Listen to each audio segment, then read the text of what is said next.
Hello, and welcome to Interculture Podcast, where we discuss the unique challenges of intercultural relationships, including differences of nationality, ethnicity, or religion. I am Ibrahim. And I'm Jenna.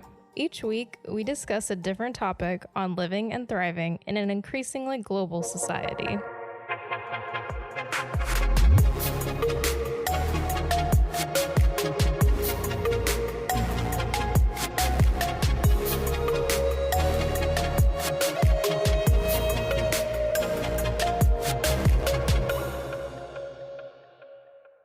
Hello, welcome to Interculture Podcast. Welcome back. How are you doing today? Good. I don't know. It's a rainy day in New York, so. Yeah, fall is here. What about you? What's new? No, nothing is new. I get so emotional when it comes when it's raining outside. That's why I don't like that much rain. You just want to stay home and cry. Yeah, I don't know. I like sunshine better. Right. Our topic today is political tensions, right? Yeah. We haven't talked about the war in Ukraine on this podcast before, I don't believe. I would say that's the largest conflict right now is surrounding NATO. I mean, I know Turkey's making some demands on. Yeah, we want this warplanes really bad. Those fighter jets. We were supposed to get them 2 years back, but Democrats blocked that. And then Sorry. Donald Trump, Donald Trump was actually going to sell them to us, but your Senate just blocked them. Donald Trump was best buds with Erdogan. And now Greece has 16 F-35s, and we have 0.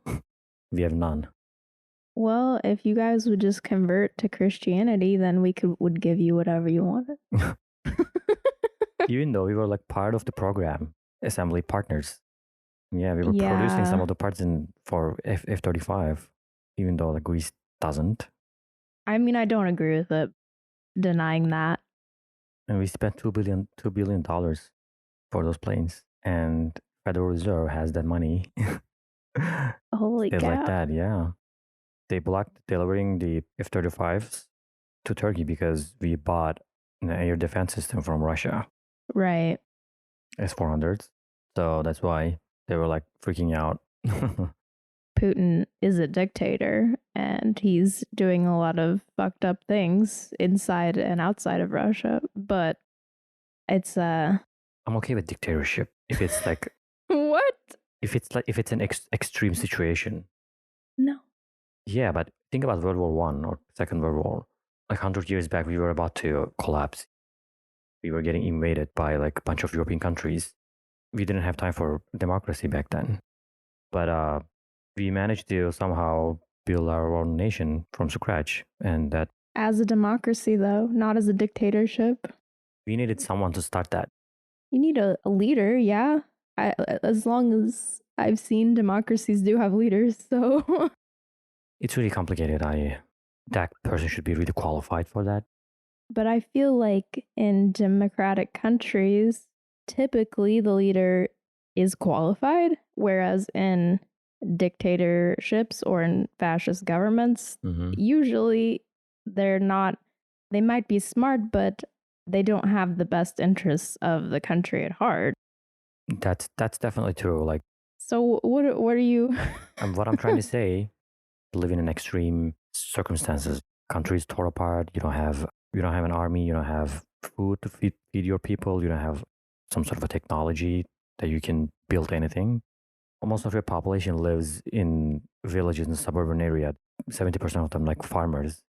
However, yes, in certain cases where you have a populace who's unable to build up a strong government or defend themselves, yes, you need a strong group of people to lead your country out of that situation, smart and capable people. But I think someone who is able to galvanize a population to encourage and motivate people and lead them, I don't think... That's totally true. Yeah, I agree with you on that. But what I'm trying to say is defining the word of dictator is not Well, let's look it up. I want to see what the definition of a dictator Let's is. look it up. But it's what I'm saying is it can be abusive. That situation can be like manipulated easily. But that is what it is, though, by its nature. I think what you're confusing is someone who has a lot of power, some of which might be unchecked, with someone who is a dictator. What I mean is, if your country is at war, you need someone for only temporary, not for all. But that's different than a dictator. A dictator is not someone going in to be temporary. Yeah, but there's also a meaning that Noun, a ruler with total power over a country, typically one who has obtained control by force. If we're just looking at that, total power, there's no like addendum there temporarily to help fix an economy or whatever. No, there's just total control. I don't think that's okay. Of course, that's not okay. I think I see what you're saying, though, which is in times where your country is in duress or at war or whatever, there could be cases where you need less checks of power at that time because that is going to slow down progress. And I think most governments have those measures where you can, in states of emergency, the president is given more authority to pass things quickly. And I think that's like a standard thing. But for me, what I was thinking, a dictator is not temporary, or at least they're not trying to be temporary. They're attempting to. All of the examples of we got so far, yes, even though like back in like thousands of years ago. I just don't think it's a good word to use. Yeah, like maybe. It doesn't connote what you're trying to say with the word dictator. The problem is, what I wanted to say is every leader now who has the ability to gather people around, they try to make you believe that your country is always at war. Like always find an enemy so they can be like in power, like yeah, for good. Of course, that's happening in my country and going on for like almost, I don't know, 20 years. And who does Turkey say they're at war with? I want to know. You name it. They try to make you believe that Israel or the United States gonna come and then take over. Not invade, but you're gonna become like some sort of a satellite country of them. Well, it is true that uniting against a common enemy is a very powerful political tool. Yeah. I mean, your national interests and other like national interests sometimes not, in conflict. They in conflict most of the time. Yes, but that's why like politics for. It's something people don't come to terms with is the fact that, yeah, politics and governance is actually, it's to make your country more powerful and have more power to dominate on the world stage. That is part of it. It's a difficult thing to accept or to grasp because, well, everything's a distraction from that. Oh, look at all these things that we're going to fix, or how horrible these things are. Or this is some weird ideology that we hold, and you should think about that. I think that's what Donald Trump did try. And most of the people believe that. I can like see the same example of the characteristics of the people in my country too. There's like millions of people who believes like Trump, who's like really fan of him. Somehow those leaders like able to plant that fear in you, taking advantage from that, Well, yeah, they want to use your fear. I see the examples of people afraid of something, so that's why they vote for Erdogan. Back in the day, in the 70s, Turkey was under some sort of I want to say the word embargo. Embargo, yeah. Okay. Those people who are like in their 70s now, they were like pretty young back then, so that was the time that we went to war in Cyprus. I see. Mm-hmm. But I think Erdogan is not the guy to help relations with the U.S. Well, I mean, if I were president of the United States, I'd like Erdogan to stay. When I look at the past, and like I could see that still basically have like most of the dominance on Turkey. Turkey is like under influence of the United States a lot, you know? So like I wouldn't want someone really smart, democratic leader, someone who believes best interest of the country. I wouldn't want that for Turkey if I was like in charge of CIA. I don't know. Maybe. When I look at the past, like Erdogan did everything what's best for US interests in Hmm. the past. Well, also looking at some of Erdogan's competitors, they don't seem that much better or brighter. So I think they are. I believe they are. But our problem is, in like my country's people's problem is they always look for some charismatic leader, hmm. like who's tall or serious looking guy. That's so beautiful. That's gross. I don't think Turkey is just full to the brim with these like ignorant peasant people though. You know, there are people, especially Gen Z, starting to wake up to Turkish propaganda Mm-hmm. essentially and starting to understand how the government is functioning better than in the past. Like I just want to say like I don't think that Turkey's like a nation full of idiots or whatever, but Of course not, but education system is very important and it seems really lacking lately, oh yeah, which is such a shame. It's really sad the direction the country's going in. But I mean, look at what happened here, so we're all we're all suffering lately. and there are a lot of conflicts. India and Pakistan has a conflict. China and Japan, even even Algeria and Morocco, and we of course love and hate relationship with Greece. It's interesting though, like the US doesn't really have a tenuous relationship with our neighboring countries. We don't have those tensions that a lot of other countries do. I guess in most of Europe it's the same, but I think Canada's kind of just another US. I don't know if that's offensive to Canadians, but it's hard for me to think about, especially too, we only have two countries on either side of us. Just two. That's it. I just wonder how that changes people's perspective.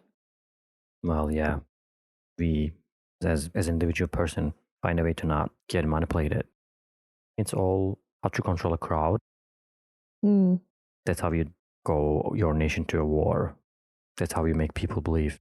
That's why, like, we as human beings, we should not trust politicians that much. You know, I don't have to be a big fan of someone. I mean, I don't have to be a big fan of Erdogan to manage me. You know, I don't give my vote to just love someone. That's a good point too, because that's how fascists get elected or Yeah, get more powers because they try to like gain your love as a figurehead, as a celebrity kind of, or yeah, the charismatic leader.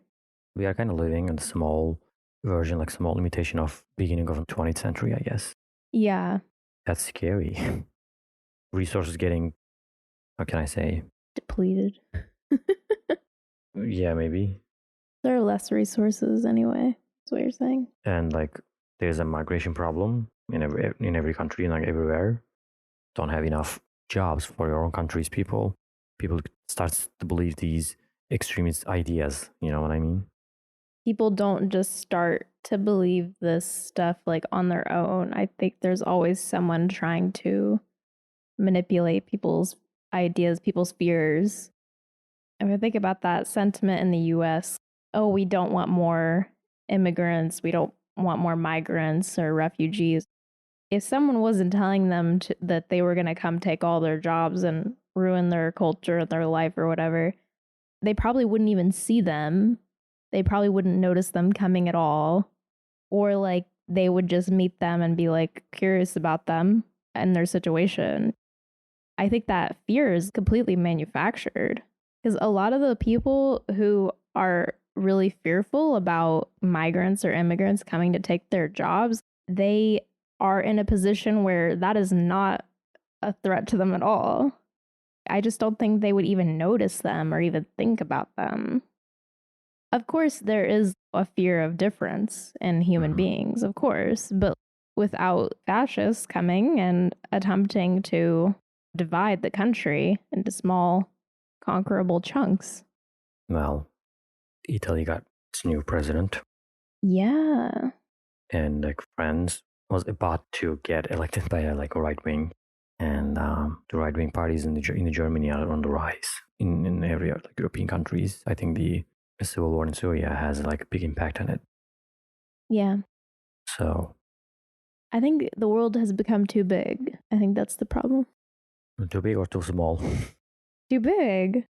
If you have a smaller community, there's not so much dehumanizing happening.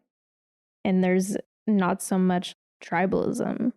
When humans are in smaller groups, not so individualistic, feeling like in a sea of millions of people who could replace you, our impulse in that situation is to share and to give and to be a community.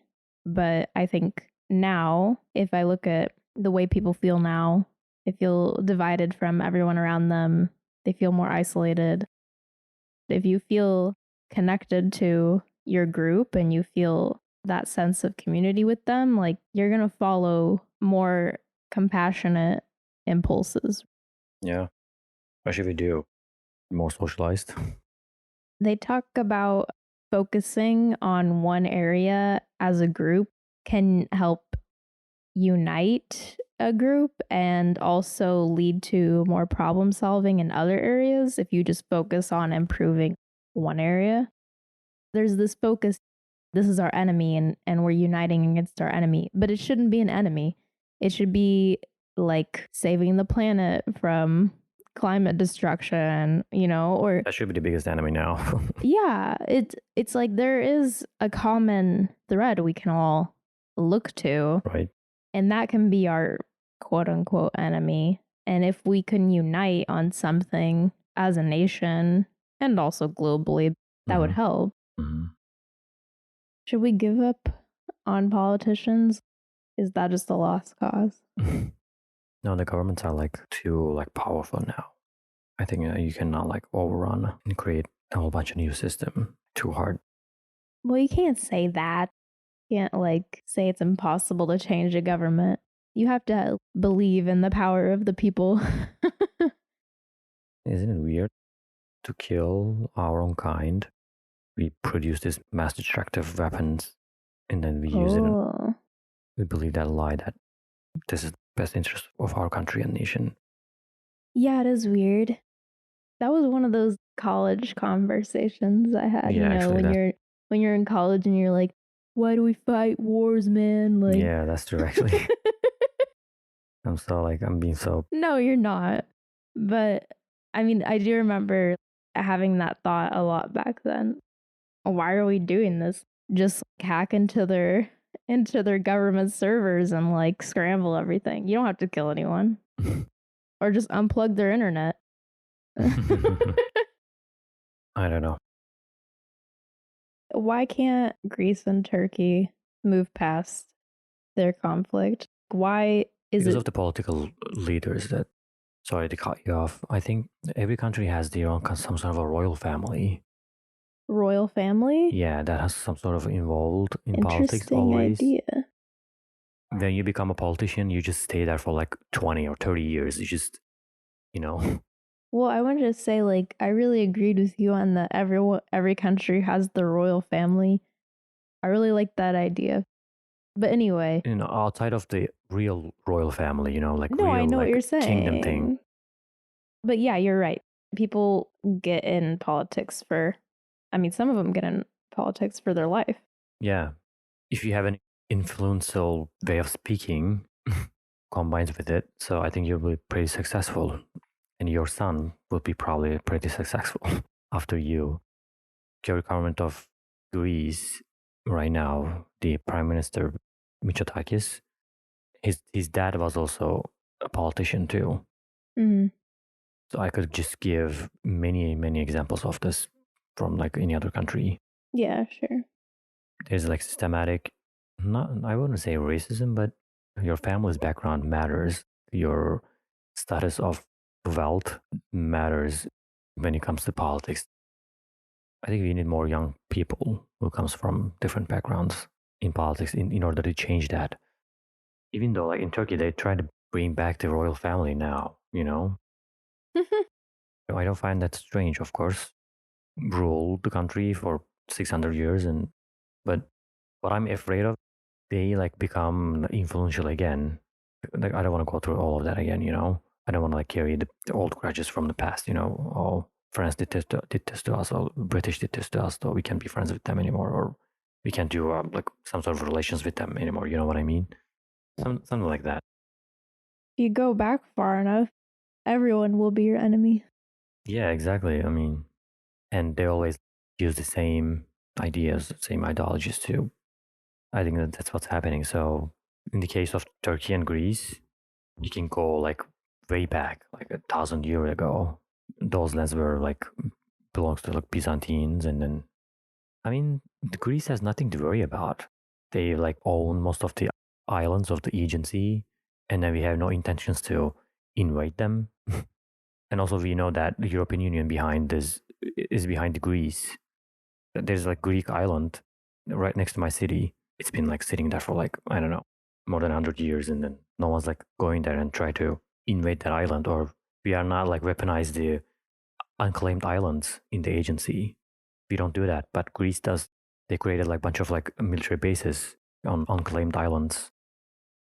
I think Greece needed a long-term enemy, so-called enemy, in order to escape their own like economical problems right now because they are like in like Yeah. seriously in debt. I think like their president is using that. But right now we've never fired any missile or like from Turkey. We have no intention to take those islands back. We have like bigger problems right now.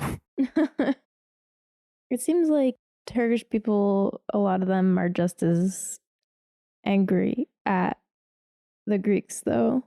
Yeah, they are. I don't want to like make this sound like it's the Greeks. They're all crazy and they hate Turks. Like the hatred is pretty mutual. Yeah, I don't, but yeah. But Well, I I know think you don't. I'm just talking about like that's a pretty big sentiment, I feel like. yeah. I mean, Turkish tourists usually go to Greek islands to take a vacation. Oh my gosh, Greece.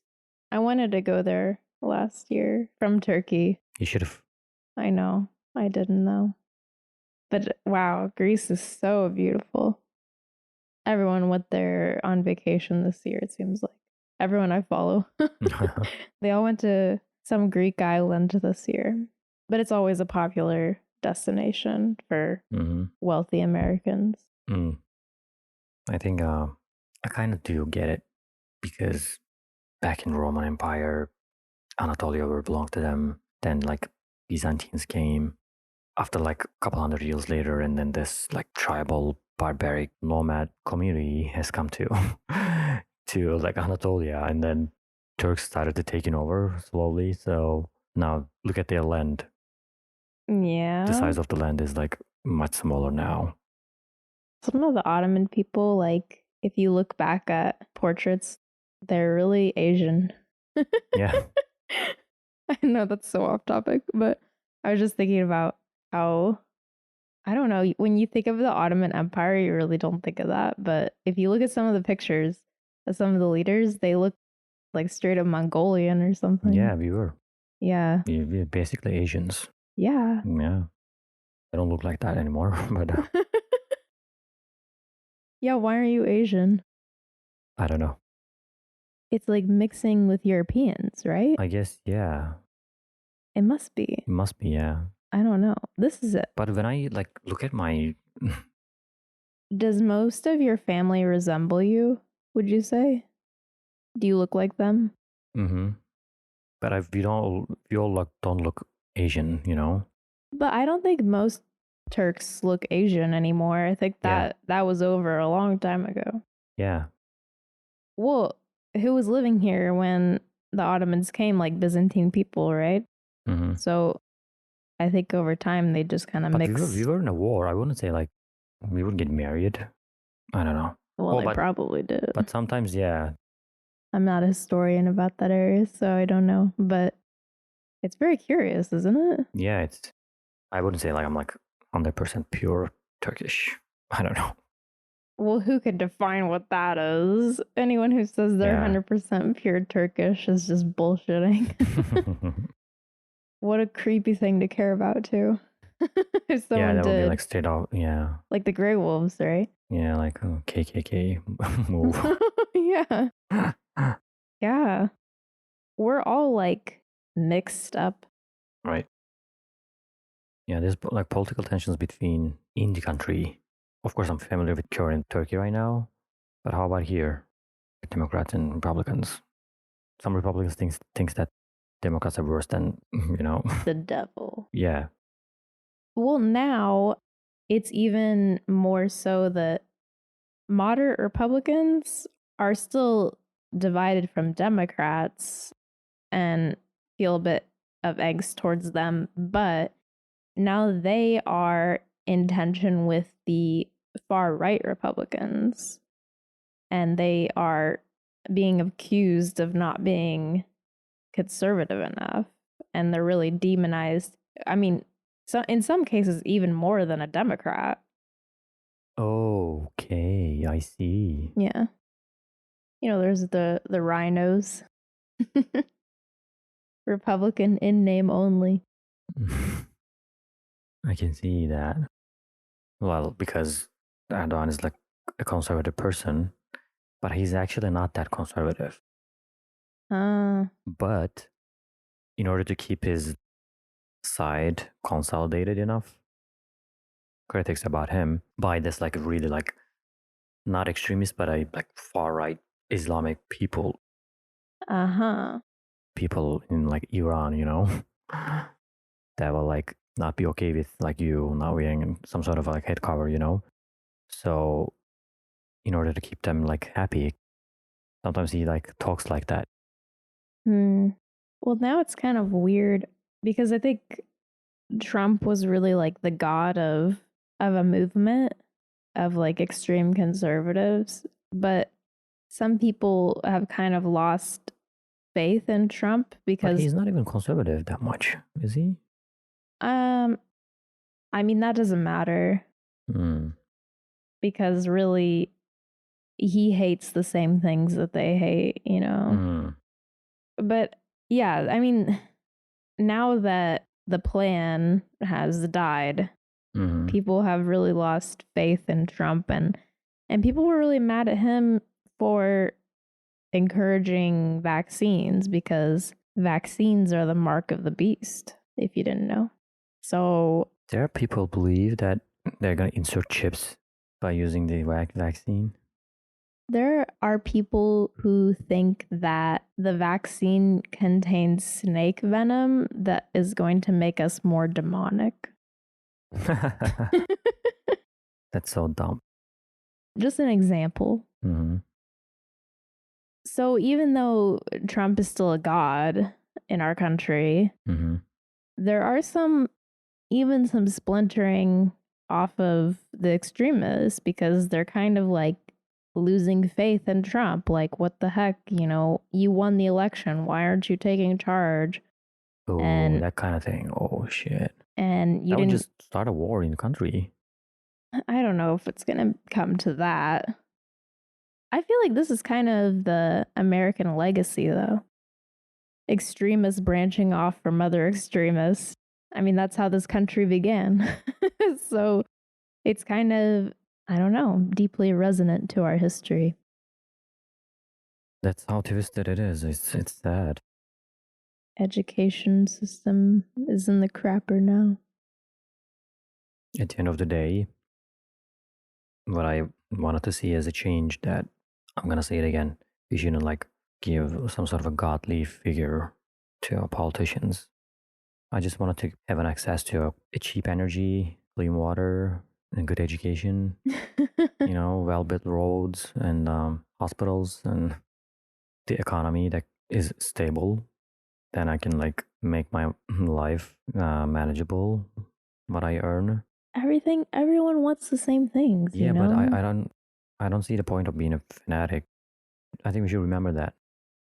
I mean, maybe I'm just cynical, but why should we give a crap about any politician? Because they're all serving the purpose of elevating the country, parts that are going to be horrible.